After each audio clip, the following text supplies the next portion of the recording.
Ya, Assalamualaikum warahmatullahi wabarakatuh dan salam sejahtera kepada semua rakyat di negeri Johor, khususnya usahawan. Okey, untuk pada tuan-tuan dan puan-puan daripada bahagian keselamatan dan kualiti makanan Kementerian Kesihatan Malaysia. Okey, mungkin ramai nak tahu kenapa saya bawakan Puan Hidayah pada hari ini. Okey, bersama saya Puan Hidayah binti Mat Samri, penolong pengarah bahagian keselamatan dan kualiti makanan Jabatan Kesihatan Negeri Johor. Okey, untuk para usahawan yang nak tanya kenapa kaitannya bahagian keselamatan dan kualiti makanan ini dekat dalam usahawan itu sendiri, tu yang kita nak bawa hari ini. Tetapi fokus kita pada hari ini adalah berkaitan dengan persijilan.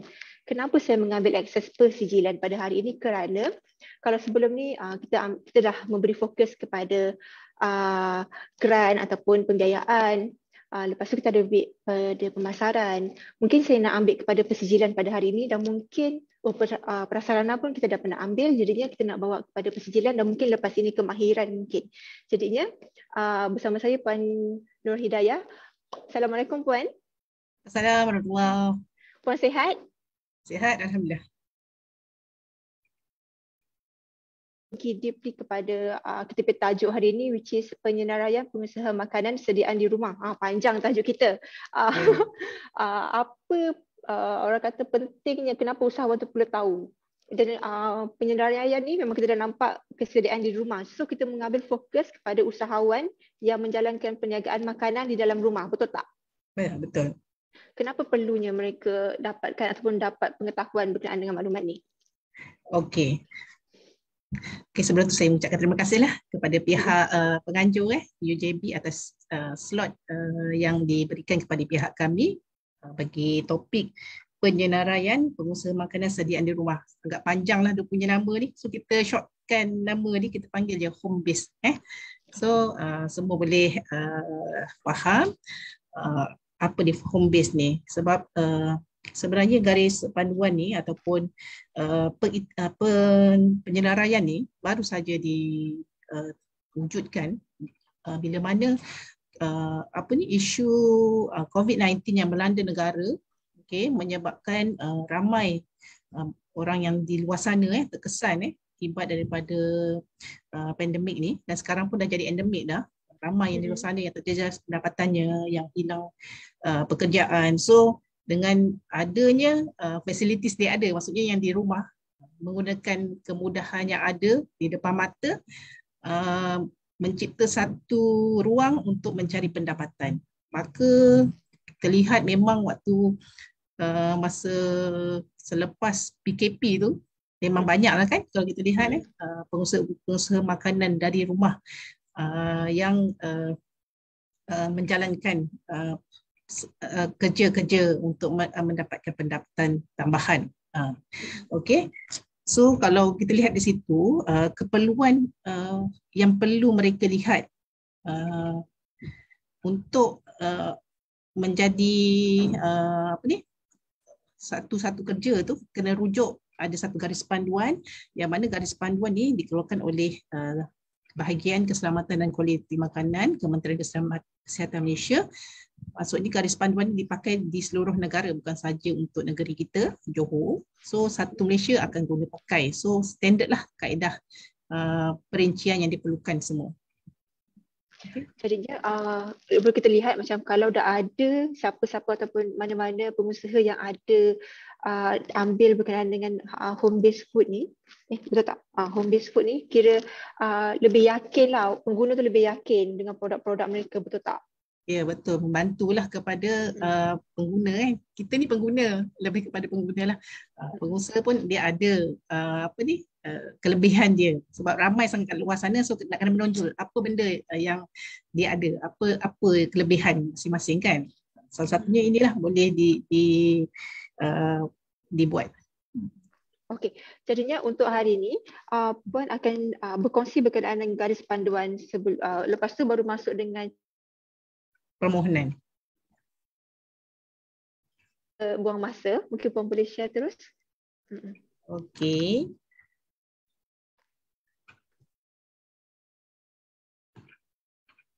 Okey, nampak tak?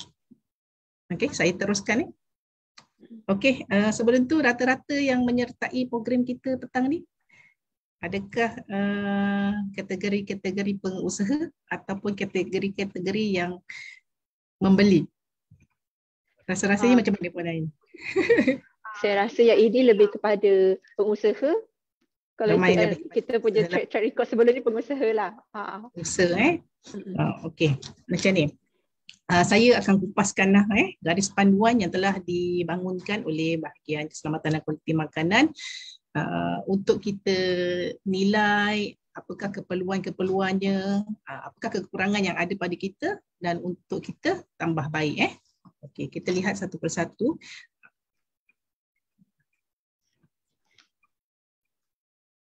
Okey. So, dia tanya kat sini, apakah dia home based food? Okay. Home based food ni adalah makanan yang disediakan di rumah bagi tujuan jualan. Kalau produk makanan ni dibuat di kata di kilang, tapi untuk tujuan jualan, boleh tak dikira sebagai home based food? So semestinya tidaklah.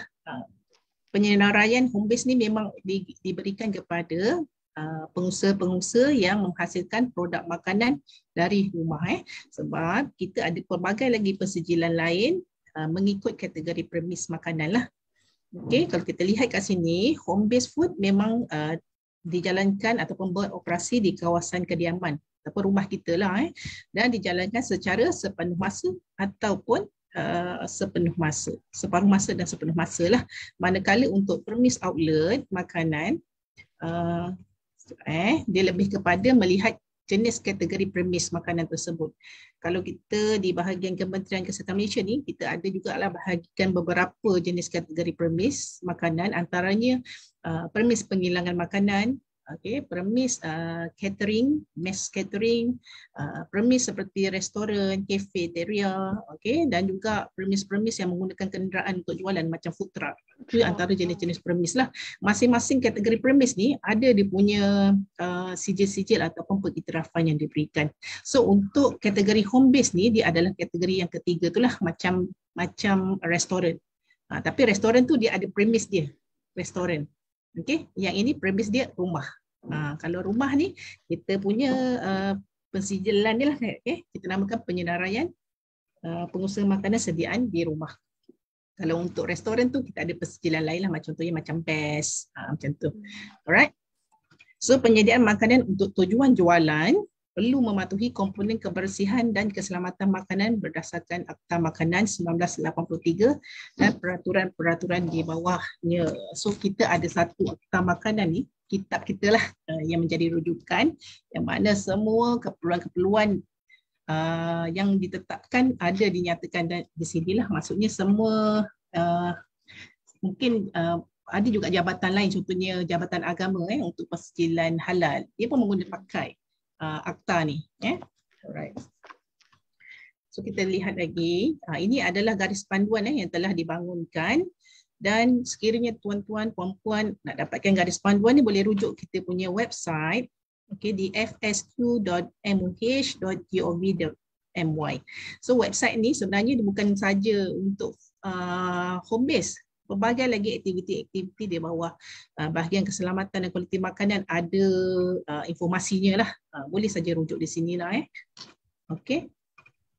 So nak dapatkan garis panduan ni, dapatkan di mana? Pergilah ke laman Sesawang BKKN. So boleh download kat situ lah. Okey. Dalam garis panduan ni, kita tengok perincian yang nyatakan. Antaranya yang pertama, dia ceritakan tentang pengusaha atau pengendali makanan. Apa keperluan yang diberikan kepada pengusaha dan pengendali makanan. Yang ini kita akan tengok satu persatu. Seterusnya kita akan lihat juga keperluan bagi penggunaan air dan ais. Dan juga pemilihan bahan mentah. Ini 2 dan nombor 3 ni dia lebih kepada macam bahan mentah lah. Okey, macam mana pemilihan yang perlu dibuat. Seterusnya, lepas kita dah ada bahan mentah, kita nak simpan pula bahan mentah. Elemen keempat, penyimpanan bahan mentah. Okey.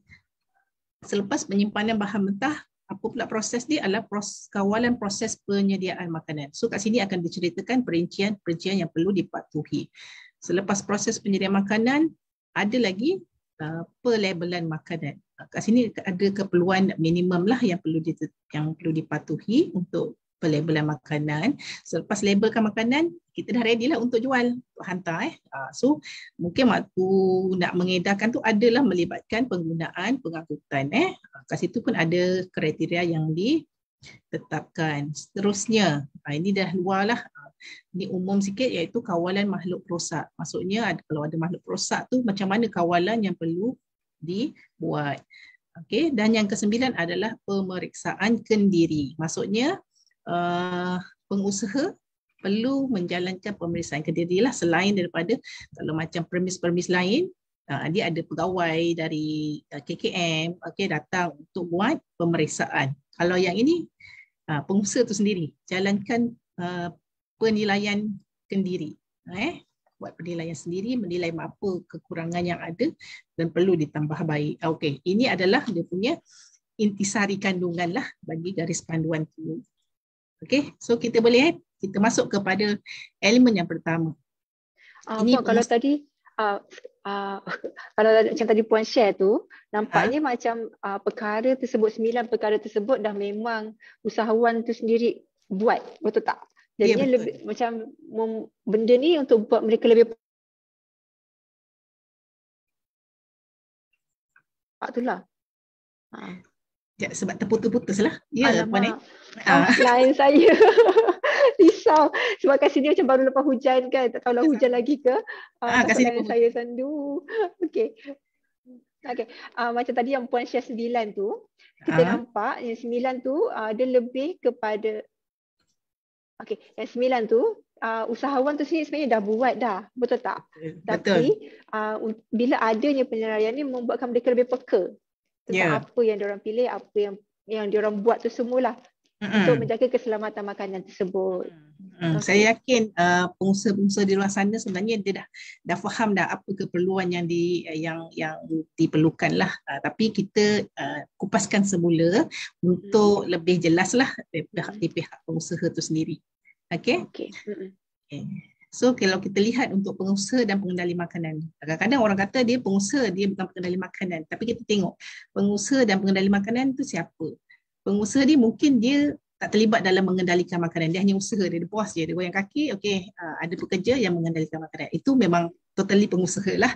Kalau pengendali makanan ni mungkin dia adalah pengendali makanan dan dia juga pengusaha. So maksudnya dia lah jadi bos, dia lah yang tukang buat kerja. So dua dalam satu. Antara syarat-syarat asas sebagai pengusaha makanan, dia perlu daftarkan permis. Maksudnya permis tu dapur mereka lah ataupun rumah mereka. Daftarkan di dalam kita punya website. Jelas tak saya punya slide ni? Jelas. Tak ada gangguan ni berdaftar dalam kita punya sistem, iaitu sistem FOSIM. Sistem FOSIM ni sebenarnya adalah digunakan untuk mendaftarkan semua permis-permis makanan yang ada. Dia tak kira lah dia home base ke, dia kilang ke, dia restoran ke, semua permis makanan yang ada di negara kita perlu didaftarkan di dalam sistem FOSIM. Jadinya kadang-kadang ada juga pengusaha yang keliru. Dia kata saya dah dapat persetujuan ni, tapi sebenarnya belum lagi. Dia baru aja ada pendaftaran permis. FOSIM ni adalah pendaftaran permis je. Dia belum ada dapat apa-apa pengiktirafan. Kalau kita tengok kan macam luar tu banyak kan kata saya dah daftar dengan KKM. Tapi apa tu? Kita kena tahu. Yang pertama memang pendaftaran permis sahajalah. Ni belum ada apa-apa pensijilan, pengiktirafan, belum ada apa-apa. Dia hanya daftar. Yang kedua, pengendali atau orang yang mengerjakan ataupun mengendali makanan tu perlu dapatkan pelalian vaksin anti-typhoid. Yang ini suntikan ni bukan vaksin COVID vaksin anti-typhoid. Kena dapatkan dari klinik-klinik yang ada menawarkan lah, biasanya klinik swasta. Dulu KKM ada tawarkan, sekarang dah tak ada tawarkan dah. Lebih kepada pihak swasta je lah. Dan bayaran dia pun berbeza-beza. Ada klinik ni murah sikit, yang ni mahal sikit. So kena pandai-pandai lah riki-riki klinik-klinik yang ada provide vaksin ni. Apa lagi untuk vaksin ni biasanya tahan Dia punya validity dia 3 tahun.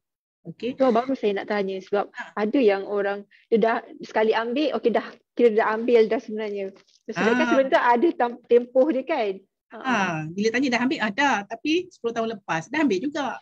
Kan? Jadinya rupanya dah tamat dah tempoh. Kena 3 tahun sekali lah. Okey. Kemudian dia nanti kalau dah vaksin ni akan dapat satu pengesahan lah. Rekod ni kena disimpan. Jangan dibuang. Sebab itu adalah bukti you dah dapat pelalian vaksin anti-typhoid. Okey, seterusnya. Okey, ada juga tahu sebelum ni kalau ada pengusaha yang menyatakan dia tak nak divaksin. Sebab takut jarum lah, macam tu. Kita vaksin anti-typhoid ni dia ada dua bentuk lah, sama ada melalui vaksinasi, suntikan ataupun dari segi oral. Dia boleh makan. Tapi makan ni dia punya beberapa kali lah, dalam 2-3 kali macam tu. Okay, so tak ada isu untuk tak nak mengambil vaksin anti-typhoid ni lah untuk pengendali makanan. Saya baru tahu just ada pil. Ya, sebab ada sebelum ni saya tak nak divaksin, saya tak nak diinjek. So sekarang dah datang dua kaedah, boleh ambil pil juga. So kalau macam pil tu lepas tanya pasal pil pula. Kalau ambil pil tu, bila macam dah habis 2-3, macam cakap kena ambil beberapa kali tu kan, baru dapat cicil ke lah macam tu. Betul. Dia kalau tak salah 3 kali makan tu, kena baru dapat complete. Baru dapat rekod pembuktian dia tu. Dia ada 3 hari berturut macam tu lah. Tengok dia punya description yang diberilah. Okey. itu Ilmu baru tu. So kalau tak nak diinjek, pergi ambil pil. Okey, yang ketiga ni kena hadiri latihan pengendali makanan. Yang ini familiar kan? Mana-mana pengusaha makanan, pengendali makanan lah yang utamanya, pengendali makanan kena hadir latihan pengendali makanan. Ini pun kena faham, latihan pengendali makanan ni bukan yang latihan kita pergi kursus membuat makanan sejuk beku. Bukan macam tu. Kadang-kadang banyak agensi pembimbing, contohnya Jabatan Pertanian, PUJB sendiri, banyak sangat kursus yang dibuat. Dia buat bengkel, kursus apa ni? Contoh apa kursus yang biasa PUJB buat? Macam kita sebelum ni pernah buat yang halalnya juga pun. Kursus halal, kursus macam-macam kursus kan. Yang kursus tu tak dikira untuk elemen nombor 3 ni. Dia kena menjadi latihan, nama latihan tu latihan pengendali makanan. Memang spesifik kriteria ataupun keperluan yang pengendali makanan kena tahu. Asas kepada kebersihan makanan lah. Okay. Ini perlu dihadiri di sekolah latihan pengendali makanan yang diiktiraf oleh KKM sajalah. Okay, sebab macam ada kes sebelum ni, ada syarikat tu dia pergi latihan pengendali makanan, tapi dari pihak konsultan yang bukan diiktiraf oleh KKM. So ramai pekerja-pekerja dia hantar, kemudian kita terpaksa batalkan semua, kiranya tak lepas lah dia punya syarat pematuhan latihan pengendali makanan tu, terpaksa pergi cari lain sekolah untuk melengkapkan keperluan nombor 3 ni. So kat situ dah costing kan. So kena pastikan latihan pengendali makanan ni dihadiri di sekolah yang diiktiraf oleh KKM lah. Dan tenaga pengajarnya pula perlu yang disahkan, yang diiktiraf juga. Ada juga kadang-kadang sekolah ni dia tenaga pengajar dia tak sihat, dia minta ganti siapa-siapa je kan. Yang tu pun kena ambil tahulah. Biasanya sekolah-sekolah ni ataupun tenaga pengajar, cikgu-cikgu dia lah akan pamerkan waktu kelas tu, dia akan pamerkan dia punya sijil yang diberikan lah. Okey. Saya rasa untuk latihan tak ada masalah sebab kita sekarang ni latihan pengendali makanan dia dah buka juga secara online. Kalau dulu kena pergi kelas secara fizikal. So sekarang dah ada online lah. Lagi mudah lah. Okey. Seterusnya so macam okey. Kalau yang latihan pengendali makanan ni dia ada tempoh dia juga ke macam suntikan typhoid tu? Tak ada. Okey, setakat ni dia masih seumur hidup. Okey. Ada cadangan urut-urut untuk diberikan validity lah tapi belum lagi. Okey, kalau anda kata kalau dia dah pergi, dia nak buat refreshment, nak hadir lagi tak ada masalah. Tapi setakat ni memang kewajipan dia sekali itulah, masih lagi seumur hidup lah validity dia. Okey. Dan bayaran dia hanya RM50 saja. Kalau ada yang minta lebih tu bukanlah. Kalau ada yang lebih tu kena tanya, kenapa lebih? Okey. Sebab kita cakap RM50 saja. Mungkin yang ada lebih tu mungkin dia kata okey saya ada sediakan makan tengah hari. Tapi itu bukan wajib. Kalau pihak peserta kata okey saya tak nak makan tengah hari tu, saya nak bayar yuran saja, boleh tak? Sekolah mesti kata boleh. Dia tak boleh paksa you kena ambil juga. Tak boleh. Yang wajib tu adalah yang RM50 itu sahajalah. Okey. Okey. Selepas tu yang keempat, keperluan dia melaksanakan amalan kebersihan dan keselamatan makanan yang baik. Ini kita akan tengok nanti. Seterusnya yang kelima, menjalankan pemeriksaan kendiri pengusaha makanan sediaan di rumah home based food. Okey, kita lihat kepada fakta Salmonella typhi. Bakteria Salmonella typhi ni boleh merebak melalui beberapa cara.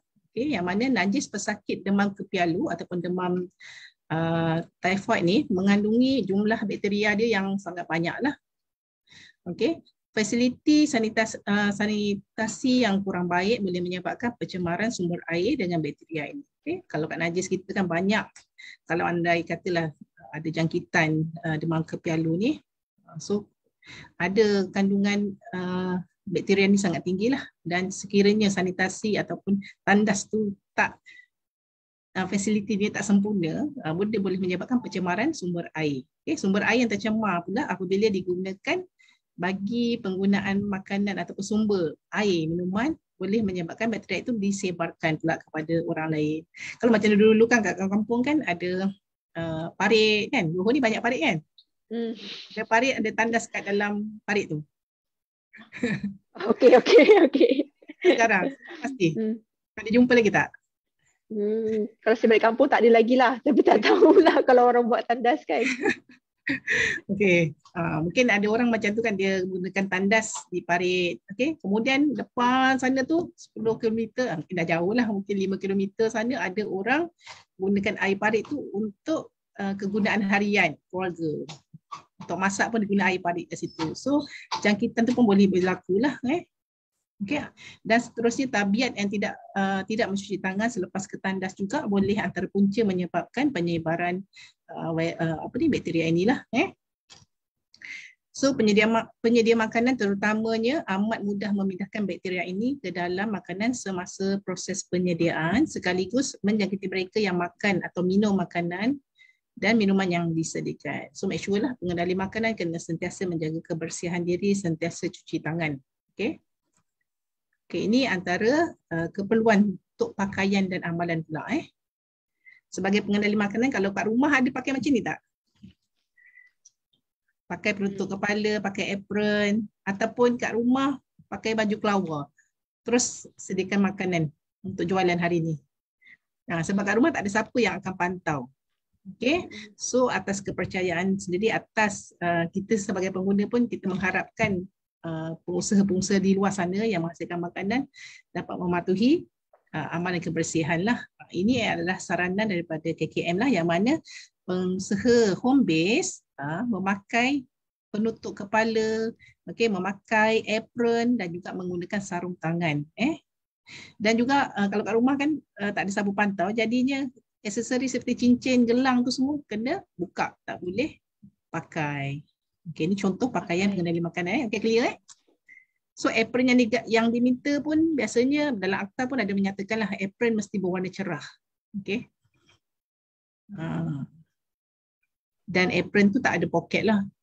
Kita tengok syarat-syarat dia menutup rambut sepenuhnya. Kena pakai penutup kepala. Kalau pakai topi ni tutup rambut sepenuhnya tak? Mungkin kalau orang yang tak ada rambut mungkin bolehlah dia kata menutup rambut sepenuhnya. Tapi kalau orang tu ada rambut, jadi dia tak lengkap lah. Dia kena pakai penutup kepala. Yang penuh. Sebab tujuan apa kita nak tutup rambut ni? Sebabnya mengelakkan rambut tu jatuh atau gugur di makanan yang kita sediakan. Alright. Seterusnya syarat ni apron. Tukar apron bila kotor. Tiada poket, jadi tempat letak handphone atau perkakas dan boleh berlaku pencemaran silang. So dia kata kat sini tukar apron bila kotor. dan tiada poket tadi saya dah nyatakan kan. Tujuannya adalah untuk melindungi makanan daripada habuk, debu dan kotoran dari pakaian pengendali. Apron kalau yang ada tu berapa kali tukar? Ataupun berapa lama nak cuci kalau kat rumah? Bila dah kotor betul lah, tu pun tak nampak sebab kalau dah warna gelap, kalau kita pakai apron warna gelap kan. Lagilah setahun ada kot. So kalau Ha. apron tu warna hitam ke, kita ambil lah contoh warna biru black ke, warna hijau pekat tu, memang tak boleh lah untuk ni. Dia tak boleh, dia kena berwarna cerah lah. Pengendali makanan dia kena patuh kepada tadi kan saya cakap ada akta makanan kan.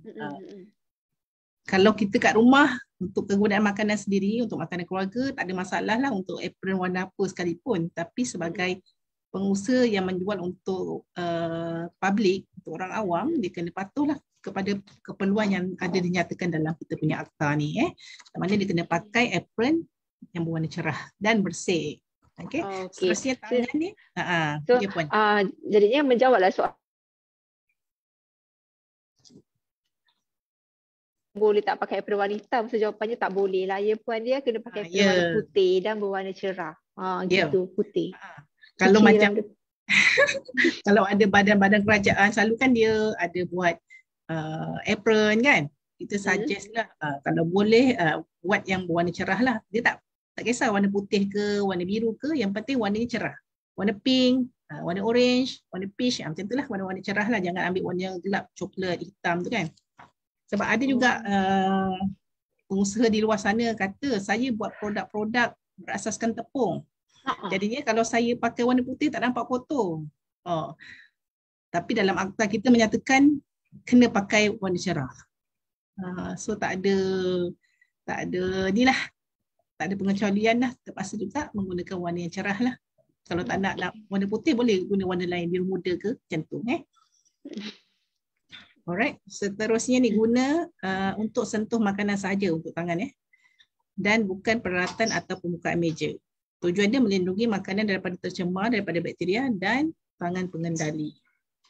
Okey, amalkan cuci tangan sentiasa. Cuci tangan dengan sabun sebelum, semasa dan selepas menyediakan makanan. Ada sabun cuci tangan tak kat rumah?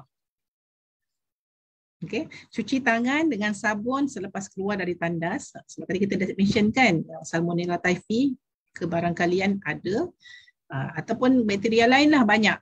Okay. Di tangan tu kena cuci dengan sabun. Dan cuci tangan dengan sabun selepas batuk dan bersin. Sekarang ni musim-musim COVID ni, kita memang kerap lah pegang muka, pegang itu, batuk, bersin semua kan. Kita kena kerap cuci tangan dan pakai sanitizer kan. Okay. Habis satu keperluan untuk pengendali makanan ataupun pengusaha. Yang ini jelas. Okay. Kemudian kita lihat kepada penggunaan air dan ais. Okay. Penggunaan air dan ais ni menggunakan air yang bersih dan terawat. Maksudnya terawat. Bukan air padahan hujan ataupun air perigi. Dia mesti air terawat lah. Kalau di Johor ni tak ada masalah. Kita menggunakan air dari Jabatan Bekalan Air Awam kan. Seterusnya bekalan air mencukupi dan terlindung dari pencemaran dan ais yang digunakan perlu dari sumber yang selamat. Kalau ada mana-mana pengusaha yang menggunakan ais untuk bahan ramuannya, okay, boleh dapatkan dari kilang-kilang yang memproses ais ni yang berlesen lah. Yang ini kena tahulah, kilang-kilang ais ni semua perlu lesen. Siapa kilang yang tak ada lesen ais tu, maksudnya kilang tu kilang haram. Alright. Setakat ni kalau kat daerah Pontian tak ada kilang ais. Kalau kat Johor Bahru ni banyaklah kilang ais dia. Alright. So perkara yang ketiga pula tentang pemilihan bahan mentah. Tadi kita tengok air kan. Kita tengok pula pemilihan bahan mentah. Kalau nak pilih sekejap. Ya. Boleh ke sebab ada soalan, saya interrupt ni tak ada masalah ya. Okey puan, sebab puan daripada Juanika Business dia tanya, mungkin sebab terputus lah. Terputus lagi ke? Okey, dia stop. Sangkut. Okey, boleh. Okey, puan Juanika Business ni dia nak tanya, dia ada soalan yang seterusnya lah sebab dia berkenaan dengan apron tadi tu lah. Sebab dia dah hantar permohonan dekat Putrajaya untuk home based food ni. Okey. Okey. Tapi dia kata dia pakai apron warna hitam. So Ha. permohonan dia tak lulus ke apa? Okey, dia sedang menunggu keputusan kelulusan lah ni kiranya. Mungkin lah kot sebab dia kata baru hantar semalam ni keputusan permohonan. Tahniah lah sebab dah hantar awal kan. Okey, kalau keperluan tu nanti kalau ada query, pihak ibu pejabat akan hubungi puan. Okey. Macam tu. Okey, kalau ikut kriteria dia memang macam itulah, berwarna cerah dan tidak berpoket. Macam tu. Okey. Menjawab tak? Okey. Sebab kelulusan tu ada atas jawatan kuasa kelulusan. So nanti kalau andai kata ada query-query yang perlu dilengkapkan semula, pihak ibu pejabat akan hubungi puan yang memohon ni lah. Okey. Okey. Saya harap menjawab soalan Puan Jua. Jangan risau. Kalau saya rasa kalau isu apron je tak ada masalah. Kalau ada kata hitam tak boleh, tak ada terus fail, tak ada. Okay, dia kata mungkin kita akan tukar kepada apron yang berwarna cerah. Itu tak ada masalah lah, simple je kan. Okey, untuk pemilihan bahan mentah ini saya rasa zaman sekarang ni bukan orang perempuan saja, orang lelaki pun dah mahir dan nak pilih-pilih bahan mentah kan. Sebab PKP, orang perempuan duduk rumah je, orang lelaki pergi belanja. So dia dah mahir. Okay. So contohnya pemilihan bahan mentah seperti ayam ataupun daging-daging, cara dia adalah menilai kepada apa pemerhatian kita tengok warna dia cerah dan kemerahan. Okay. Bila kat pasar ni biasanya isu dia jangan terpedaya lah. Sebab kat pasar dia akan gunakan lampu warna apa? Kuning. Warna merah kan? Ada lampu Kalimantan tu, dia lapiskan dengan plastik ataupun mentol warna merah ataupun kuning tu, akan nampak dia punya hasil jualan ataupun daging-daging yang dijual tu nampak macam fresh je. So jangan terpedaya lah. Kita kena tengok dari segi warna dia yang sebenar, lepas tu tengok dia punya keadaan isi dia masih pejal dan anjal lah. Maksudnya kalau kita tekan tu dia tak ada lekuk, dia kembali kepada keadaan asal. Seterusnya elakkan bahan mentah yang berlendir dan berbau busuk. Dari segi bau pun kita dah tahulah dia segar ataupun tidak. Okay. Beli bahan mentah dalam kuantiti yang mencukupi dengan ruang penyimpanan di rumah. Kalau kita tahu ruang penyimpanan kat rumah tu taklah sebesar mana, so kena projek siap-siap lah. Jangan beli bahan mentah banyak-banyak. So ikut kepada fasiliti penyimpanan yang ada. Okay. Pilih bahan mentah yang segar dan selamat untuk dimakan. Seterusnya, jika ayam, daging, ikan disimpan dipamer pada suhu sejuk, pastikan suhu tu betul-betul sejuk lah. Maksudnya, kalau di pasar raya, ikan-ikan ataupun daging ni disimpan dalam chiller kan. Kalau di pasar-pasar pula, dia tak ada chiller. Dia hampar je kat dia punya meja tu. So, dia kena top up dengan ais untuk mengekalkan suhu sejuk. Ada juga kalau kita pergi kat pasar-pasar malam ataupun mana-mana tempat lah, kadang-kadang ais pun tak bubuh. Itu sepatutnya dielakkan lah. Sepatutnya dia kena kekalkan suhu. Sebabnya protein ni kita tahu kan, dia punya sifat dia memang mikrob suka. Okey. So dah mudah rosak. Jadi dia kena kekalkan, kena kawal suhu sejuk, kena sentiasa sentiasa sejuk. Seterusnya perhatikan ruang pameran jualan tu ada tak lalat-lalat yang berkeliaran. So elakkanlah daripada memilih bahan mentah yang macam ni kan, foto. Seterusnya beli pada kuantiti yang mencukupi mengikut ruang penyimpanan yang ada. Pastikan ayam dan daging makanan laut merupakan pembelian terakhir sekali, okay, daripada belian bahan-bahan yang lain lah. Sebab kenapa kita ambil dia yang terakhir? Sebab kita nak kawal dia punya suhu. Okay, sebab perjalanan dari rumah, dari pasar ataupun dari tempat belian kita tu nak ke rumah tu mengambil masa. Itulah dia punya reason dia. Okay. Seterusnya, dah buah daging dah, kita tengok kepada sayur-sayur dan buah-buahan. Okay, pilih sayur-sayuran dan buah-buahan yang segar dan selamat dimakan. Pastikan sayur-sayuran dan buah-buahan dipilih dalam keadaan baik, tidak lembik, layu, lebam dan tiada tanda-tanda kehadiran ulat, makhluk rosak yang lain lah. Okay, itu untuk buah-buah dan sayur-sayuran lah. Kalau kita tengok makanan-makanan dalam tin, macam mana pula pemilihannya? Yang paling utama kita tengok kondisi tin tu sendiri, ada kemek ataupun bocor ke, itu kena tengok. Kalau kemek kita jangan ambil. Dan tengok juga dia punya tarikh luput. Dan kaedah satu lagi, kalau nak pilih makanan-makanan ni, makanan terproses ni, pilihlah makanan-makanan yang ada pengiktirafan keselamatan makanan, yang memberi jaminan bahawa makanan tersebut dihasilkan dengan selamat. Contoh-contohnya lah, dia ada pensijilan mesti, GMP, HACCP. Kalau kita pergi contoh pasar raya kan, dalam satu rak tu macam-macam kan, contoh kicap je. Kicap A, B, C, D, E sampai Z, macam-macam jenama. Tapi kita tengok, ada tak dia pengiktirafan keselamatan makanan tu? Mungkin dia ada, mungkin halal saja, dia tak ada HACCP. Mungkin dia ada HACCP, dia tak ada halal. Mungkin dia ada mesti GMP HACCP. Mungkin dia ada ISO 22000, macam-macam. Jadi kalau kita sebagai pengguna, walaupun pengusaha pun dia pengguna juga kan kadang-kadang kan untuk membeli bahan mentah macam ni, kena pilih kriteria macam ni. Kena ada logo-logo jaminan keselamatan tambahan lah semasa membeli bahan-bahan terproses macam ni. Alright. Seterusnya untuk pemilihan telur, macam mana pula kita nak pilih telur? Periksa keadaan telur, pilih yang tidak retak, tidak pecah dan tiada kesan najis. Kadang-kadang ada juga yang telur-telur yang ada kesan najis ni kan. So kaedahnya macam mana? Itu cara kita nak gunakan nantilah. Okay. Pilih telur yang belum tamat tempoh sekiranya terdapat penandaan tarikh luput. Okay. Jika ada pengusaha di luar sana yang menggunakan liquid egg ataupun telur cecair, yang telur yang dah dipecahkan dia punya kulit dia. Okay. Yang itu kena guna telur yang pasteurized punyalah.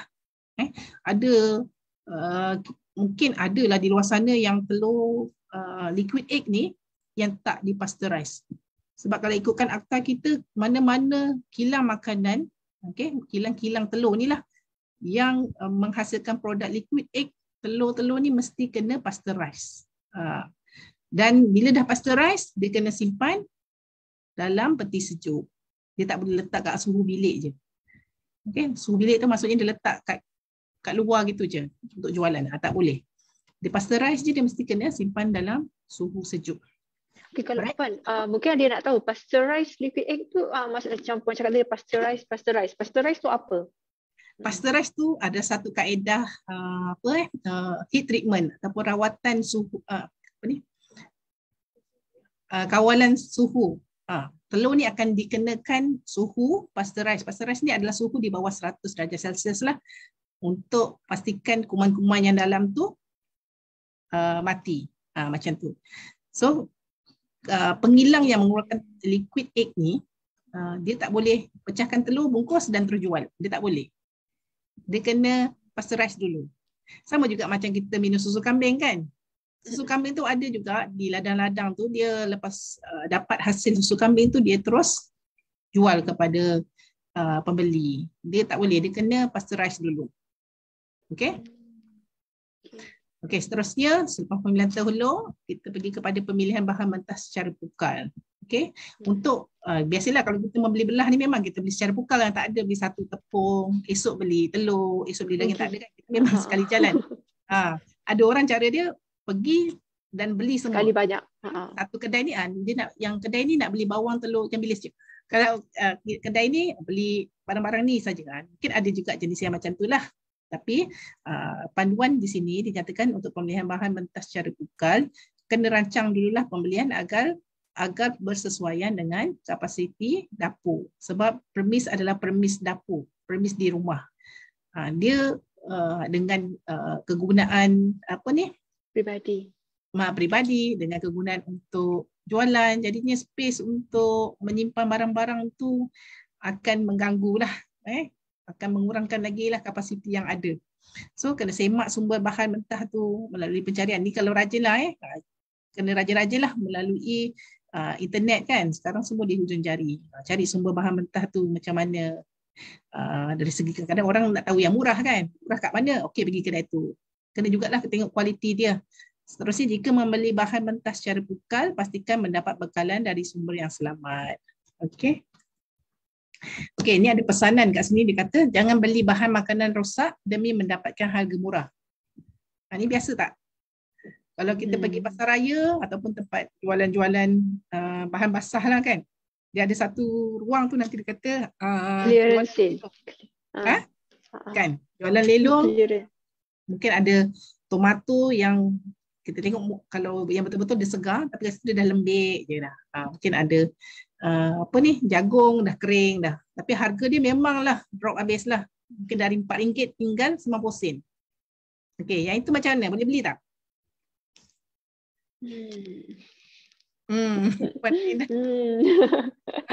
Dia macam kalau kita pergi macam kita pergi kedai yang kita nampak macam 50% less macam tu kan. Itu ramai dia kan? Memang clearance punya tempat macam tu. Kita nampak sayur lah banyak kat situ kan. Okey. Sebenarnya boleh je beli tapi kita tengoklah kualiti dia macam mana. Kalau memang dah teruk sangat sampai ada ulat, semua tu tak sesuai lah. Sebab yang ini adalah untuk jualan. Jualan kena pastikan produk yang kita hasilkan nanti pun selamat kepada pengguna. Andai kata produk tu memberi kesan kepada pengguna, rosak jugalah periuk nasi nanti kan. Sebab itulah kena pastikan tengoklah kualiti bahan mentah yang dipilih. Okay? Orang kata kalau kita ambil kualiti tu yang kurang, rasa yang last produk kita tu pun jadi kurang. Orang kata ambil yang sedap, yang baik, jadinya baiklah dengan kita punya last produk harganya tu. Pun naik. Itu perlulah. Okey, kita tengok seterusnya penyimpanan pula. So, kita dah borong, dah shopping, beli barang-barang mentah tadi kan. So kita tengok pula kriteria untuk penyimpanan bahan mentah. Okey, penyimpanan bahan mentah ni kita tengoklah untuk bahan mentah kering dan terproses. Kena labelkan lah. Yang ni ada tak? Praktis, kena tengok. Sebabnya orang berniaga ni dia banyak dia punya bahan-bahan ramuan ni semua kan, kena labelkan. Okey. Seterusnya dia perlu juga menggunakan sistem ataupun konsep first in first out. Jadi kalau dia beli hari ni, stok yang ada lagi tu dia kena habiskan dulu. Jangan dia terus top up dan nanti yang bawah tu sampai sudah bertahun dia kat belah bawah aja. Sebab orang asyik guna atas top up kan. Dia kena konsep ni lah first in first out. Mana beli dulu dia kena habiskan dulu baru top up. Okay, sama juga untuk produk-produk lain yang ada expiry date. Kita boleh gunakan konsep first expired, first out, FIFO. Yang ni FIFO, first in, first out. Ataupun FIFO, first expired, first out. Mana yang hampir expired tu, gunakan dia dulu sebelum yang lama lagi. Okay. Kemudian asingkan simpanan bahan mentah kering ataupun terproses ni untuk kegunaan perniagaan dan kegunaan isi rumah. Kalau untuk isi rumah asingkan dan untuk guna perniagaan asingkan. Macam inilah contoh dia. So untuk penyimpanan sejuk, ini adalah yang agak kritikal lah kalau kita pergi premis-premis lain. Ini adalah antara perkara yang perlu dititik beratkan. Okay, pastikan kemudahan peti sejuk ataupun peti sejuk beku mencukupi untuk menyimpan bahan mentah. Sebab apa kita gunakan peti sejuk ni? Sebab bila suhu rendah, dia punya shelf life produk tu pun boleh lebih lama lah. Okay. Jangka hayat produk tu boleh lebih lama, dipanjangkan lagi. Okay. Sentiasa pantau suhu. Kalau blackout, tak ada current, makanan-makanan dan peti sejuk tu macam mana? Stok penuh ni. Kalau kat sini dia kata apa? Lupuskan bahan makanan. Nanti orang cakap nak lupuskan bazir. Rugi macam mana ni? So mungkin pengusaha kena ambil alternatif dengan cepat. Mungkin ada satu tong top up dengan ais. Masuk simpan barang-barang tu top up dengan ais lah. Ataupun apa-apa material yang boleh mengekalkan suhu sejuk. Yang boleh memberikan sejuk lah. Okay. Seterusnya, jika mempunyai kemudahan penyimpanan sejuk yang terhad, dapatkan bekalan bahan mentah secara harian dan terus masak. Ini sebab tadi kan dia dah pesan, kalau nak berbelanja tengok lagi kapasiti dapur, kan? Ataupun kapasiti tempat penyimpanan kita. Kalau peti sejuk tu kecil, jangan beli banyak-banyak sebab tak ada tempat nak simpan kan. Kena lihat macam tu lah. Seterusnya, masukkan bahan makanan dalam bekas berasingan untuk memudahkan penyimpanan. Ni senanglah, contohnya hari ni untuk jualan nak masak mi, nak gunakan udang 1 kilo. Beli udang 10 kilo. So dah siap projek. Setiap batch kalau masak mi memang guna 1 kilo. Contoh banyak benar ke sikit? Pastilah tu tengok peniaga kan. Okay. So dia kena siap-siap lah projek. Satu bekas 1 kilo, 1 kilo, 1 kilo. So setiap kali nak masak ikut batch mi tu, dia tinggal ambil je. Jangan 10 kilo semua humban dalam satu tempat. So kalau nak guna 1 kilo dia ambil penyah beku ambil sekilo. Kemudian nanti esok ataupun petang nanti nak masak lagi, lagi. Macam tu tak betul lah kaedah. Okey. Dan elakkan penyimpanan bahan mentah dalam peti sejuk atau peti sejuk beku secara berlebihan. Kalau kita tengok gambar ni memang selagi ada ruang lah, sumbat je. Okay. Penyimpanan bahan mentah dalam peti sejuk secara berlebihan boleh menyebabkan suhu tak terkawal. Jadinya tak konsisten suhu tu. Sebab peredaran udara sejuk tak dapat berjalan. Betul. Okay. Ni Puan Ain ada nak cakap apa-apa ke? Tak, macam kalau kita simpan barang banyak pun kalau peti sejuk kadang-kadang pun kita rasa juga macam penuh sangat. Tak sejuk kan. Tak sejuk pun. So macam penuh sangat ni. Okay. Lagilah penuh memang rasa tak sejuk pun. Nanti bila tak sejuk, barang-barang yang disimpan pun akan jadi rosak lah. Okay, seterusnya yang kelima, kawalan proses penyediaan. Masa penyediaan tu, apa yang kita perlu tengok adalah kita perlu cegah pencemaran silang. Maksudnya kalau kita guna bahan mentah, kita tengah sediakan bahan mentah, jangan kita handle juga makanan yang siap masak. Bahan mentah, tempat lain, dan bahan siap ataupun makanan yang setelah siap dimasak, tempat lain. Kalau dalam satu ruang ataupun macam mana, jalan serentak boleh berlaku pencemaran silang lah. Okay. Kemudian gunakan pekakas pun asingkan. Okay. Dan juga simpan makanan dalam bekas yang tertutup. Yang ini saya rasa clear tak? Sebab saya nak mengejar masa, tengok jam dah 4 suku. Okay. Okay. Okay. Seterusnya proses penyah bekuan. Ini paling utama lah kena tengok. Yang mana kat sini ada diberikan 3 kaedah panduan untuk menyah beku ataupun defrost bahan-bahan yang frozen ni. Pertamanya kaedah guna peti sejuk tu sendiri. Kita ambil daging yang frozen ataupun bahan mentah yang kita dah bekukan tadi, kita transfer masuk ke kawasan ruangan sejuk.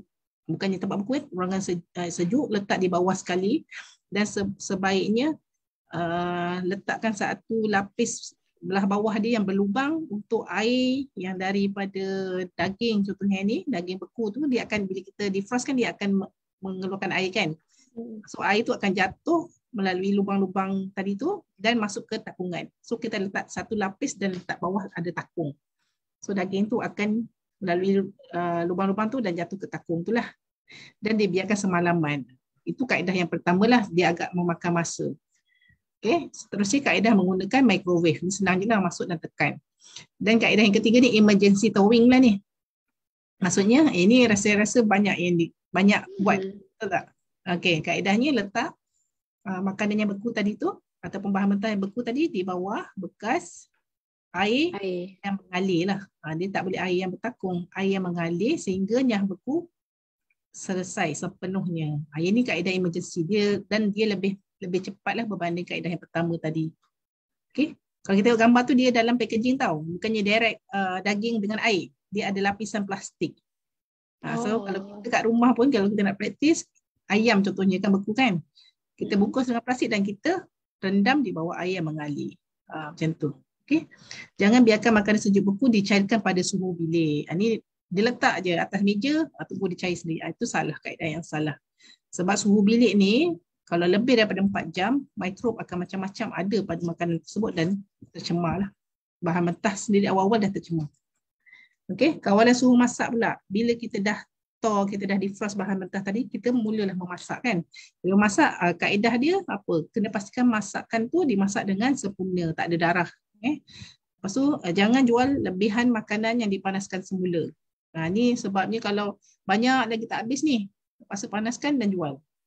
Ini dia punya syarat lah kan. Letak kat situ, jangan jual lebihan makanan yang dipanaskan semula. So percayalah rezeki tu dari Allah, don't worry. Okay, kalau dekat tak habislah hari ni. Mungkin next time, esok, lusa ada rezeki lain. Okay. Sebab bila mana makanan yang tak habis ni dipanaskan lagi dan jual pulanya. So ada kebarang kalian boleh memberikan kesan lah. Kalau dia rosak, dia memberi kesan kepada pengguna yang membeli. So masakan makanan berkuah ataupun yang bersup ni kena pastikan kuah tu tak berwarna pink ataupun air darah lah. Kena pastikan airnya jernih. Dan digalakkan juga menggunakan termometer. Pengusaha-pengusaha makanan untuk jualan, cari termometer untuk sukat you punya produk. Contohnya ayam lah yang tebal-tebal ni kan. Sukat suhu adakah capai suhu masakan tu. Contohnya kalau sepatutnya dia kena lebih daripada 60 darjah Celsius ke atas lah. Dan termometer ni kena pilih jugalah jenis yang probe termometer, yang jenis cucuk tu bukan yang tembak. Biasa kan kita kat mana-mana mall kan nak masuk pasar raya kena tembak suhu kan. Bukan yang macam tu. Yang itu hanya suhu di permukaan, bukan di tengah-tengah bahan mentah ataupun masakan kita. So kena cari yang jenis probe yang lebih baik lah. Okay. So untuk penyimpanan bahan siap dimasak, ini ada 4 kriteria yang diberikan lah. Puan Ain tak kisah ke kalau lebih daripada 4,5? Saya tak ada masalah. Saya confirm Puan okey ke? Saya okey, tak ada masalah. Okay. Untuk penyimpanan makanan siap dimasak, ada 4 kriteria yang diberikan kat sini. Tidak membiarkan makanan lebih daripada 4 jam pada suhu bilik. Maksudnya kat sini lepas kita masak, kita tak boleh biar je lebih daripada 4 jam. Mungkin dia contoh dia masak pukul 6 pagi, dia nak jual pukul 10 pagi. 6, 7, 8, 9, 10. 4 jam dah. Nak sampai kepada pengguna dah lebih daripada 4 jam. So kat situ dah berisiko kepada pengguna. So dia kena, nak kawal yang ni macam mana cara dia? Kita tengok dia punya indikator dia adalah masa dan suhu. Kita kena main dua benda ni lah. Kalau kita nak makanan kita boleh dibiarkan lama, suhu kita kena adjust. Maksudnya kita tak boleh pakai suhu bilik. Sama ada kita sejukkan ataupun kita panaskan. Ni konsep suhu dan masa lah. Okay. Contoh kalau macam mana? Nak lebihkan nak tempoh dia, kita nak lamakan lagi. Contoh produk mi goreng lah. Kita masak dah jualan dah 4 jam. So kita kena pastikan suhu mi masa kita hold tu di rumah, suhu tu lebih daripada 60 darjah Celsius. So sentiasa keep panas saja macam tu.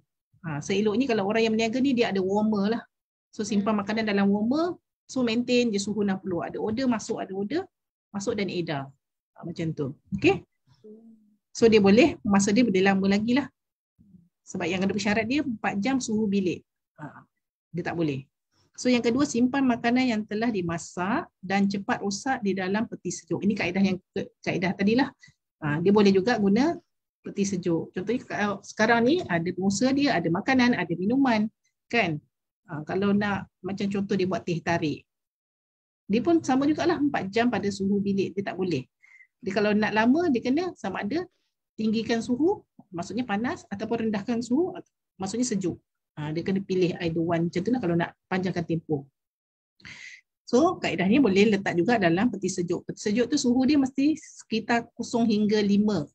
0 hingga 4 ke 5 macam tu lah. Mesti sejuk. Okay.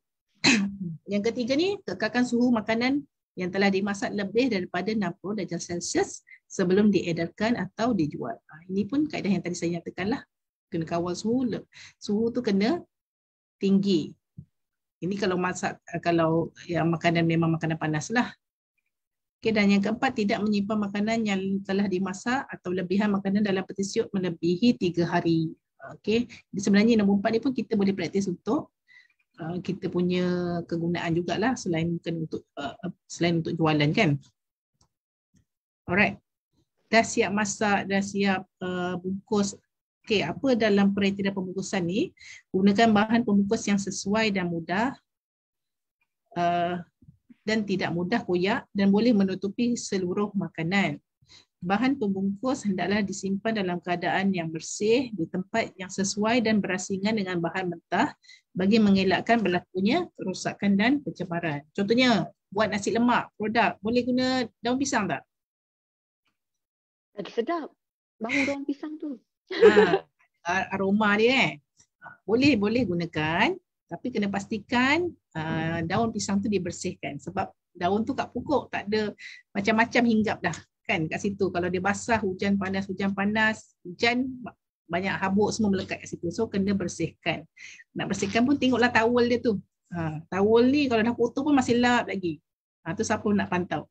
Okey, pengusaha kena tengoklah macam mana Seterusnya pastikan sumber cahaya adalah mencukupi agar dapat kenal pasti pencemaran semasa melakukan pembungkusan. Jangan buat kerja-kerja membungkus makanan ni tempat gelap, yang malap je. Nak jimat elektrik tak pasang lampu. So kena pasang, kena dalam ruang yang bercahaya, terang lah. Okay? Dan elakkan penggunaan surat khabar secara terus menyentuh makanan. Ada lagi tak orang pakai surat khabar ni? Surat khabar pun sekarang macam dah susah nak dapat kan. Maksudnya dia buat nasi lemak, macam ni nasi lemak ada surat khabar, tapi dia selalu ada tak direct contact dengan nasi. Ni makanan tu dia memang bersentuhan secara terus dengan surat khabar. Ni pun tak boleh Okay, sebabnya karbon pada surat khabar tu boleh. Karbon pada surat khabar tu boleh terkena pada makanan lah. Seterusnya aktiviti pembungkusan makanan perlu dijalankan di kawasan ataupun yang tinggilah, tak boleh di atas lantai. Yang ni kena ada gap. Kalau dalam akta kita ada mention lah, kena ada gap. Dia tak boleh direct terus atas lantai. Okay. Seterusnya menggunakan sarung tangan plastik, pakai buang. Kadang-kadang kita tengok ni pengusaha dia pakai sarung tangan, tapi sarung tangan tu tak bertukar. Sentuh, dia buat makanan pakai sarung tangan tu, kemudian dia mop lantai pun pakai terus-terus. Pakai sarung tangan yang sama tanpa bertukar. Ni pun tak ada fungsi sebenarnya pakai sarung tangan kalau macam tu. Okay? Sebab dia adalah untuk memastikan makanan yang dihasilkan tu bersih kan. So selain daripada penggunaan sarung tangan, boleh juga gunakan penyempit makanan ataupun peralatan yang bersesuaian untuk menyentuh makanan. Tidak boleh menggunakan hembusan nafas ataupun air liur untuk meneraikan plastik bungkus. Biasa buat tak? Plastik tak boleh nak ni kan. Jadi kita guna air liur ataupun hembusan nafas. So kalau orang yang berniaga dia kenalah ada alternatif lain, sebab kalau mungkin dia dah tahu dia tak boleh nak tangan dia kering kan, nak buka plastik tak boleh, sediakanlah air kat tepi tu siap-siap. Okay. Dan elakkan penggunaan stapler ataupun dawai kokot. Ni banyak pakai stapler je lah, lagi mudah. Stapler bekas-bekas makanan macam ni. So untuk industri makanan, hazard yang macam ni semua memang tidak dibenarkan lah. Okay. Contohnya apa yang ada dawai kokot biasa orang buat ni? Pulut panggang kan? Senang. Itu pun tak boleh lah, berisiko. Kalau macam sebelum ni ada yang viral tu, yang nasi guna pembungkus guna paku. Ada tak? Ada. Makanan guna paku. Ada nasi bungkus. Tu pun tak boleh dah. Tapi sekarang pengusaha tu dah ubah dah. Dah tak guna paku tu dah. Okey, bila mana makanan tu dah siap dibungkus, dah siap bungkus, ada satu lagi tambahan kriteria dia. Dia kena ada label. So kita kena tengoklah, identify kita punya produk ni adalah produk yang macam mana. Produk yang ready to eat ataupun yang sedia dimakan, ataupun produk makanan terproses. Kalau makanan yang sedia dimakan ni contohnya macam nasi goreng, laksa, nasi lemak, kuih-kuih kan. Kiranya kalau pembeli beli pun dia terus makan je, tak ada apa-apa yang dia kena buat, dah kena masak ke apa ke, tak ada. Ni kalau bawah kategori makanan sedia dimakan, label yang perlu dimasukkan adalah dia kena mention dia punya nama makanan, nama dan alamat pengusaha, nombor telefon, ramuan. Yang ramuan ni kena mengikutlah daripada kuantiti, dari banyak ke sikit. Okey. Dia bukannya sebarang je letak ramuan, semua masuk dalam tu. Dia kena ikut susunan. Kalau tepung paling banyak, tepung nombor 1. Ikut susunan sampai yang tersikit. Kemudian tarikh dan masa makanan siap dimasak, tu kena mention, dan juga berat bersih. Ini kita tengok gambar kat bawah tu ada contoh kan. Semua maklumat tu ada dinyatakan. Alright. So yang kedua adalah jenis makanan terproses. Makanan terproses ni contohnya makanan yang macam biskut, cookies. Ini contohnya di kasih ni kambing berap sejuk beku. Produk-produk sejuk beku tu masuk bawah kategori terproses lah. Yang mana perlu ada further proses daripada pihak pembeli. Bila kita beli, kita kena rajin sikit, kena ada kerja-kerja memasak balik lah. Okey. Apa keperluan yang diminta? Dia mesti ada label tentang nama makanan, okey, sama macam tadi. Nama dan alamat pengusaha ataupun pengeluar sama juga. Ramuan, tarikh luput dan berat bersih. Ni tarikh luput dia kena mention. Sebabnya dia bukannya terus hari tu macam makanan sedia masak, hari tu beli, hari tu terus habis kan. Kalau yang produk terproses ni dia ada tempoh, kita boleh simpan. Sebab tu dia perlunya ada tarikh luput. Okey. Lepas kat sini pun dia ada mention akuan ataupun tuntutan kesihatan adalah tidak dibenarkan sama sekali lah. Kalau makanan ni dia tak boleh mention. Okey, air untuk mengurangkan sakit gout. Air untuk mengurangkan kencing manis. Tak boleh. Kalau kita tengok kat pasaran sekarang ni, dia banyak klaim-klaim marketing sebenarnya. Tapi sebenarnya tak ada pun function tu. Kalau makanan dia tak boleh claim yang macam ni. Okay. Alright. So untuk pelabelan settle, kita pergi kepada perkara yang ketujuh adalah pengangkutan dan pengedaran. Produk dah siap dalam pack kan, tinggal nak diedarkan. Apa kriteria yang diminta? Kenderaan atau pengangkutan makanan hendaklah sentiasa berkeadaan baik, bersih dan sesuai. Maksud sesuai ni pun jelaslah. Tapi kalau di Johor ni banyak pakai motor je kan sebab mudah pergerakannya. Okey. Kemudian kenderaan pengangkutan tidak boleh digunakan untuk mengangkut bahan-bahan berbahaya kepada kesihatan, bertoksik atau beracun. Mungkin lori tu mengangkut bahan sisa-sisa toksik, lepas tu kita tumpang sekali sebab satu jalan. Boleh tak macam tu? So tak boleh kena guna kenderaan lain. Terusnya bahan mentah dan makanan yang telah dimasak tidak boleh diangkut dengan menggunakan kenderaan yang sama pada waktu yang sama. Maksudnya macam mana ni? Dia beli makanan bahan mentah, naik kenderaan tu dan waktu yang sama dia juga untuk bawa makanan yang siap dimasak untuk edaran. Tu tak boleh. Dia kena satu-satulah sebab bila bahan mentah ni, bahan kita percayalah dia penuh dengan bakteria yang kuman-kuman yang ada kat situ kan, belum dibersihkan, belum dimasak, so boleh ada pencemaran silang kat situ. So ini dielakkanlah. Alright, so gunakan bekas ataupun beg thermal untuk kawalan suhu untuk melindungi makanan. Ini kalau kita nak keep makanan tu pada suhu tertentu, gunakan bekas ataupun beg thermal lah. Beg thermal pun sekarang dah senang kan nak dapat. Okay. Kemudian bekas yang digunakan untuk mengangkut dan mengedar makanan adalah sentiasa bersih, berkeadaan baik dan sesuai. Jika mengangkut makanan ke tempat jualan, pastikan bekas tidak diisi penuh supaya tidak tumpah dan mengutarakan kenderaan yang menjadi punca pembiakan mikroorganisme. Ini pengguna perkhidmatan penghantaran makanan, pastikan makanan tidak disediakan terlalu awal. Makanan dibungkus dengan sempurna, tidak terbuka atau bocor. Penghantar makanan hendaklah dalam keadaan sihat dan berpakaian bersih. Penghantar makanan pun kena juga tahu.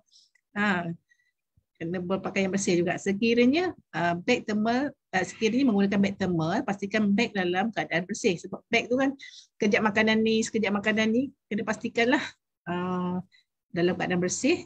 Lepas tu makanan yang dihantar makanan yang dipesan dihantar segera kepada pelanggan. Sebab ada kawalan suhu semua tu kan. Dan elemen ke-8 adalah kawalan makhluk rosak. Ni untuk kita mencegahlah makhluk rosak. Biasa kat rumah tu macam-macam makhluk rosak dia. Ada lipas, ada apa lagi? Ada lalat, ada tikus, ada burung, ada kucing. Makhluk rosak, macam-macam makhluk lah kan ada. So macam mana kawalan kita? Sebab premis rumah ni dia bukannya fasiliti yang kata boleh dikawal sentiasa sebab kat situ ada ahli keluarga kita, ada juga kalau ada siapa ada bela kucing ke apa kan. Jadinya kena ada kawalan lah sebagai pengusaha home base ni. Pastikan makanan sentiasa bertutup rapi, cuci tumpahan makanan atau sisa penyediaan makanan dengan segera.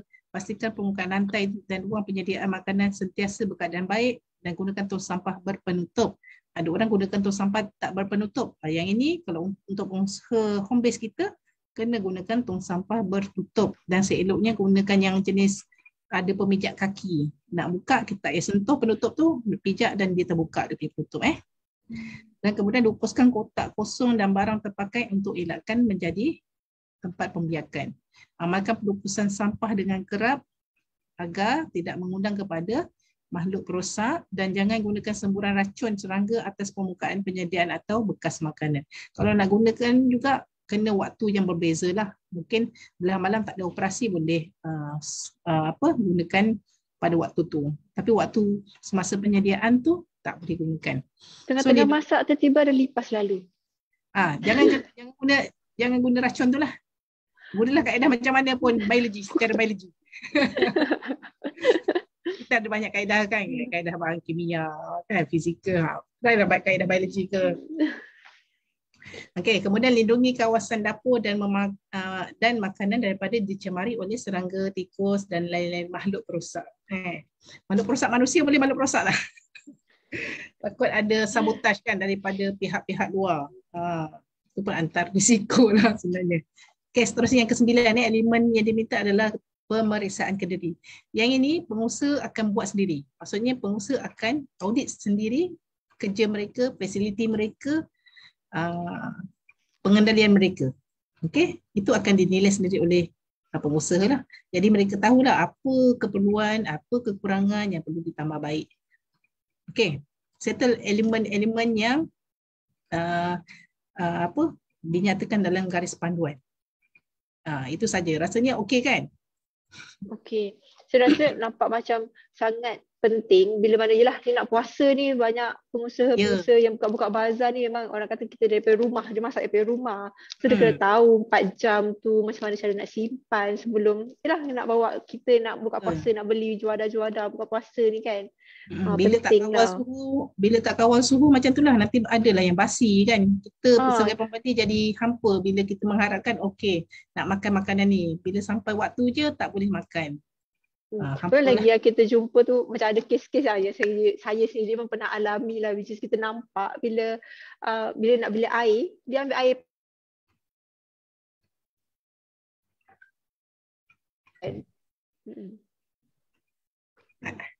ambil air apa? Air pipe. Air pipe je? Air mentah?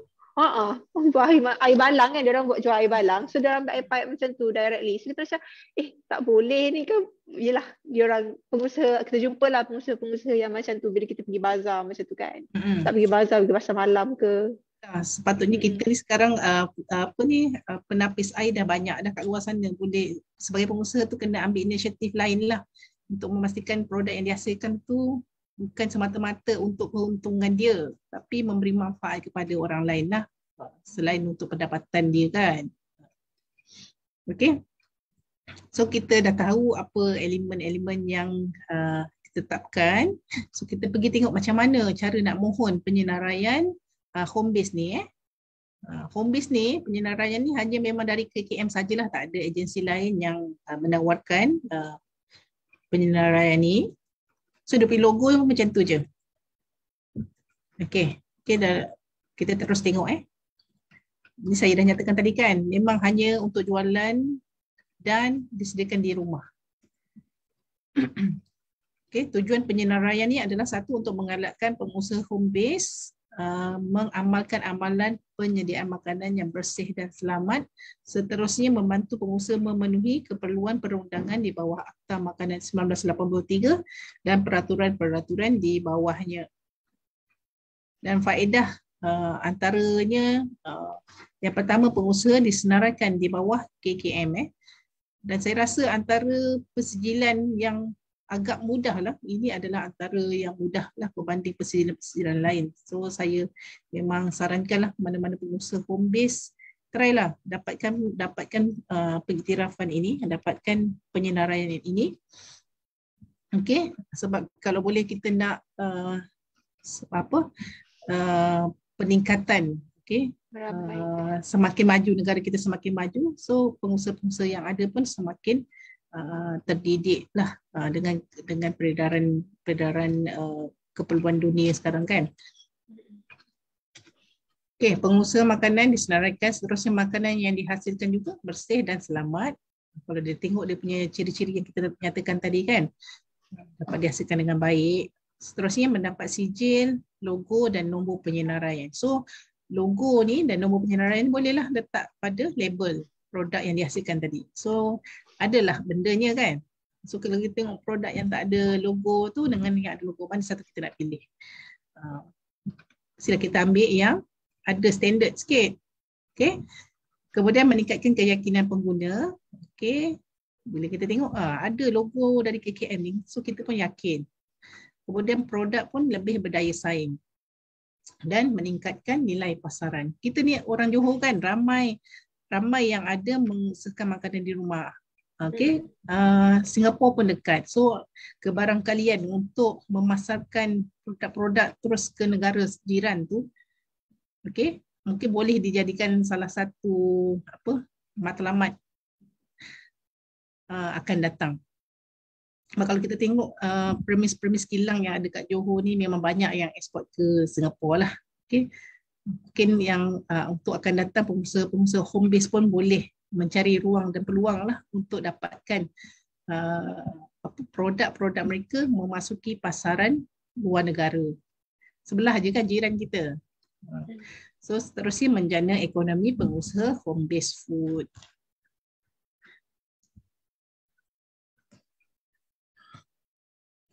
Okay, nak cakap yang macam Singapura ni, macam nasi lemak yang kat negara Singapura, banyaknya dari negeri Johor.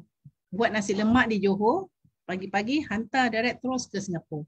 Roti canai semua tu dari Johor, hantar ke Singapura.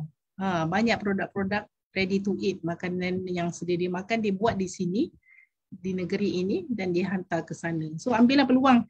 Mungkin ada pengusaha-pengusaha yang lebih serius kan dari home base, mungkin akan datang dia nak buka lagi fasiliti yang lebih baik, ada rezeki boleh buka kilang ataupun buka IKS pun tak apa, try dapatkan peluang untuk memasuki pasaran ke Singapura lah. Okay, yang mana menjadikan pulangan yang lebih baik lah kan daripada pasaran kita.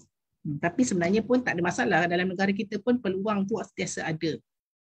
Alright, untuk penyenaraian home base ni, dia adalah secara sukarela, kita tak paksa. Tapi kita memang menyarankan semua pengusaha home base dapatkanlah penyenaraian ni.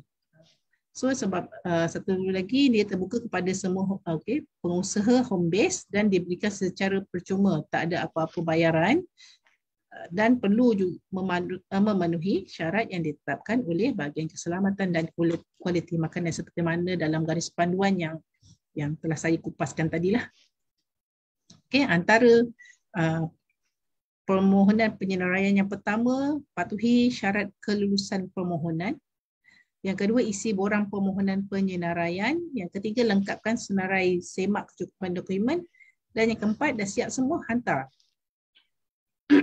So, untuk syarat kelulusan dia ni, tadi kita dah nyatakan kan, yang pertama daftar sistem FOSIM di website kita fosim.moh.gov.my, daftar premis kita di bawah kategori P yang ketiga.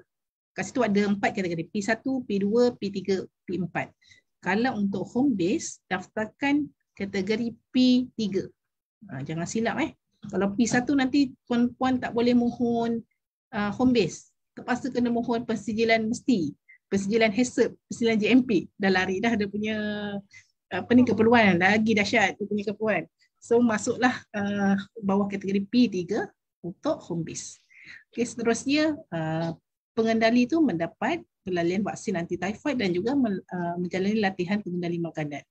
Seterusnya mematuhi garis panduan yang telah ditetapkan. Tadi kita dah tengok, dan juga membuat penilaian melalui senarai semakkan diri dan juga produk tu dilabelkan. Okey. So di penyenaraian KKM apa ni dia tulis untuk perbezaan penyenaraian KKM dengan pendaftaran FOSIM. Saya nyatakan tadilah, kalau FOSIM tu dia memang semata-mata untuk pendaftaran premis saja. Kalau penyenaraian KKM ni dia memang satu program khas yang dibuat khusus untuk home based food. Dan ada syarat-syarat tadilah yang kita tengok. Pengusaha akan diberikan logo dan nombor penyenaraian serta sijil lah. Kalau untuk pendaftaran FOSIM ni dia dah daftarkan premis, dia dah apa ni yang kata dah selesailah di bawah tanggungjawab. Kalau tak daftar boleh dikenakan kompaun sebanyak 10,000. Okey. Kalau company tak ada masalah ataupun boleh bayar 10,000, tak ada masalah tak nak daftar. Okey, yang ini memang mandatory, semua premis makanan kena daftar POSIM. Okey, seterusnya menjadi salah satu syarat lah. Kalau kita kan saya nyatakan kan semua premis kena daftar premis. So nak dapatkan penyelesaian home base dia kena daftar POSIM. Seterusnya pendaftaran boleh dibuat secara atas talian sahajalah. Mana-mana yang dah daftar POSIM ni nanti dia boleh last kali dia boleh print out dia punya slip pendaftaran tu. Itu semua buat secara sendiri. Kita daftar dan kita print out dia punya slip pendaftaran dan boleh pamerkan kat premis. Okey? Tak payah simpan dalam file. Pamerkan je, letak kat depan, itu masuk tu. Alright. Kalau kita tengok restoran-restoran kan dia ada kan pendaftaran premis makanan, slip pendaftaran premis makanan. Itu mandatory . Okey, ini adalah garis panduan tu dan dalam garis panduan tu ada senarai semakkan diri. Yang ini yang perlu ada pada pengusaha makanan home base untuk dia menilai lah fasiliti dan pengendalian yang dijalankan. Okey, ni label tadi kita dah tengok kan? Dia tengok kategori lah. Ready to eat ataupun makanan terproses. Okey, tuan-tuan puan-puan kalau nak rujuk boleh rujuk kita punya garis panduan di website tadi kan. Okey, pengusaha home base juga boleh juga bertanggungjawab untuk memastikan syarat-syarat di bawah PBT pihak berkuasa tempatan iaitu pihak majlis lah dan juga mana-mana agensi lah kalau ada terlibat perlu dipatuhi. Biasanya kalau macam kat kawasan kediaman ni mungkin ada pihak PBT yang menetapkan syarat-syarat tertentu lah, itu kita tak pasti, bergantung kepada pihak majlis tu lah. Okay, yang itu kena pastikan tak ada pelanggaran perundangan dia. Okay. Dah habis dah? So, tadi kita ke sini Untuk prosedur penyenaraian, kelulusan permohonan ni dia bergantung kepada jawatan kuasa. Macam tadi ada soalan tu kan. Kelulusan adalah bergantung kepada jawatan kuasa dan tempoh laku dia adalah 3 tahun. Lawatan verifikasi dapur. Ada juga yang bertanya ni, kalau kita mohon ni ada tak pegawai yang akan datang buat pemeriksaan?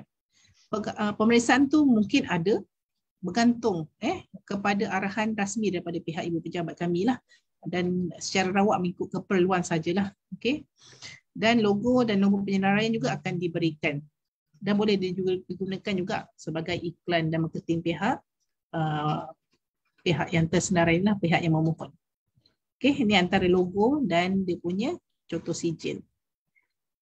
Nampak kan ada topi chef tu kan? Ada nampak rumah tu. Itulah dia home base warna oranye. Okey, pembatalan. Puan-puan puan-puan yang mendapat penyenaraian ni boleh juga dibatalkan sekiranya produk yang dihasilkan tu ada berlaku pelanggaran kepada keperluan yang ditetapkan di bawah akta makanan ataupun peraturan dan juga berlakunya keracunan makanan berpunca sahlah memang disebabkan produk yang dihasilkan. Kalau sah mungkin boleh ditarik balik lah. Okay. Sebabnya kenapa ditarik balik? Sebab penyenaraian ni kan kita dah letak kriteria. Kalau berlaku keracunan makanan memasuk kriteria yang ada tu tak dipatuhi. Right? So itu sahaja. Dan permohonan ni nak hantar kat mana? Ada yang bertanya kan? Gunakan laman hantar ke email ni. homebasefood.bkkm@moh.gov.my. Homebase food. Homebase ni ada ED kat belakang ni homebasefood.bkkm@moh.gov.my. Kalau nak bertanya pun boleh jugalah berkata homebase di email ini dan akan ada PSC yang akan bertanggungjawab lah untuk respon. Okey. Sekian, terima kasih. Keselamatan makanan tanggungjawab bersama. Okey. Okey. Banyak dah puan share ni. Dan saya rasa memang memberi manfaat bukan saja kepada pengusaha, pengguna, kita sendiri pun macam kita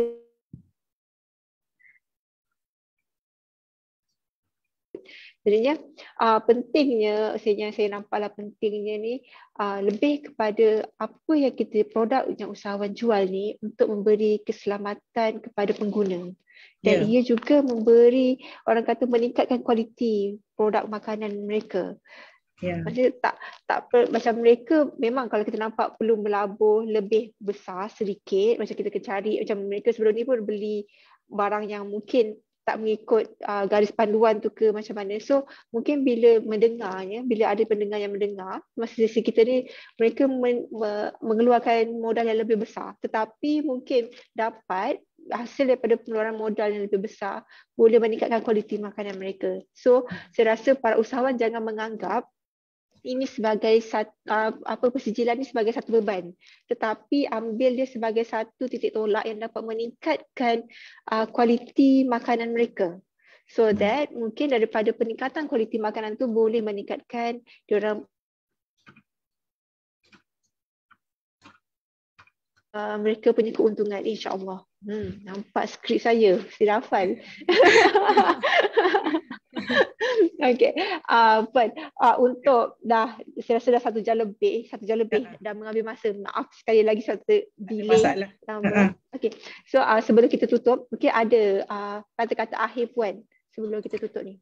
Okey, sebelum berakhirnya itulah, saya memang bagi pihak bahagian keselamatan dan kualiti makanan Jabatan Kesihatan Negeri Johor menyerulah mana-mana pengusaha makanan yang menyediakan makanan di rumah, home based food ni, dapatkanlah penyinaraian ini dan mohon terus ke email yang saya maklumkan tadi dan dapatkan sebab ini memang sebenarnya tanggungjawab kepada tuan-tuan perempuan pengusaha untuk pastikan makanan yang dihasilkan tu selamat kepada pengguna. Okey.